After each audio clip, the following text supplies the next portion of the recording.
Greetings, beloved. Today we embark on a profound journey through the heart of the Apostle Paul's letters, a journey marked by vulnerability, resilience, and divine strength.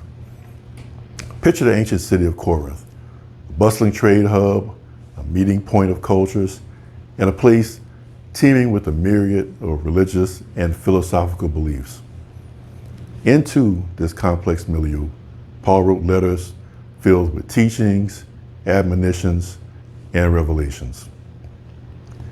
Hear the profound words of 2 Corinthians chapter 4, verses 7 through 10.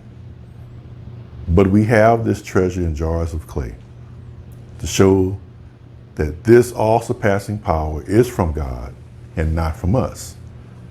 We are hard pressed on every side, but not crushed, perplexed, but not in despair, persecuted, but not abandoned, struck down, but not destroyed.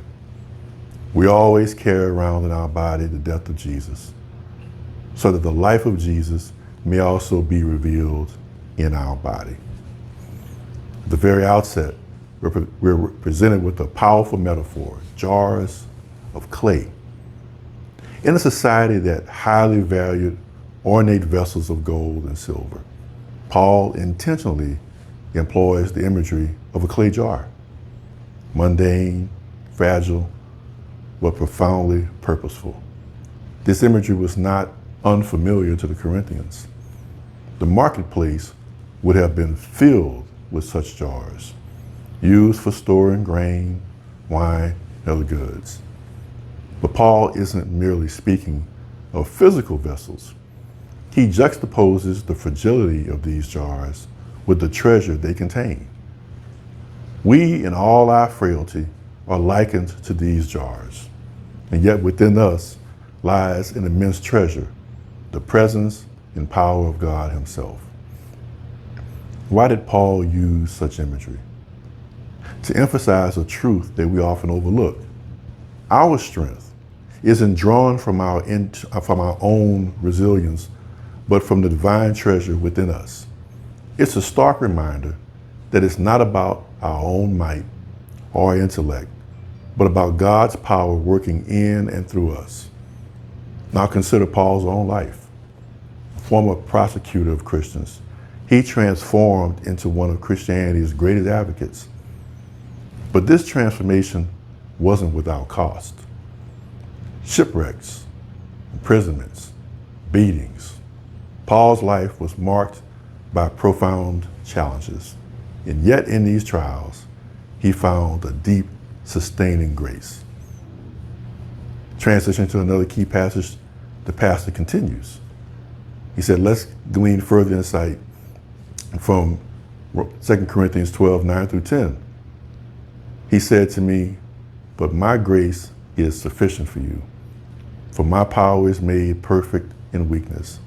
Therefore I will boast all the more gladly about my weaknesses, so that Christ's power may rest on me. That is why, for Christ's sake, I delight in weaknesses, in insults, in hardships, in persecutions, in difficulties.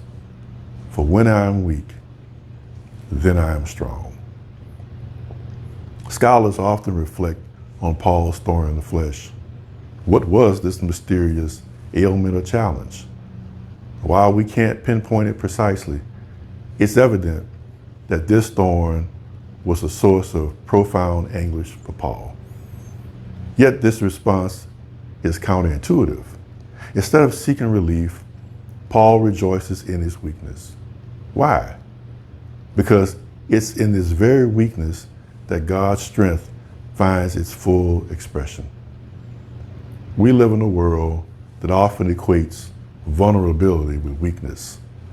We're told to be invulnerable, to mask our struggles, and to project an image of unflappable strength. But Paul's words challenge this narrative. He asks us to reframe our understanding, to view our vulnerabilities not as deficiencies, but as conduits of divine power. So what are the thorns in your life? What vulnerabilities are you grappling with? Paul's message is clear. Bring them to the fore. Celebrate them, for they are not markers of your inadequacy, but platforms upon which God's power can shine forth. Let's also consider the early believers in Corinth. They lived in a society that was polytheistic, where many gods were worshipped and many philosophies prevailed. They faced persecution, they faced doubt, and they faced societal pressure. And yet, in this crucible, their faith was refined. They became witnesses to Christ's transformative power. In our own lives, we face a myriad of challenges: personal struggles, societal upheavals, moments of doubt, feelings of inadequacy. And yet, Paul's message to the Corinthians resonates deeply with us today. In our weakness, God's strength is made perfect. As you navigate the week ahead, ponder this truth. Reflect on the jars of clay that we all are. Embrace the cracks and imperfections, for through them, God's radiant light shines forth. Recognize the thorns in your life not as burdens, but as opportunities for God's grace to manifest. Let's move beyond the superficial and embrace authenticity. Let's celebrate our vulnerabilities, for in them lies our strength. Let's be confident that no matter the trials that we face, with God's grace and power, all will be well. Amen.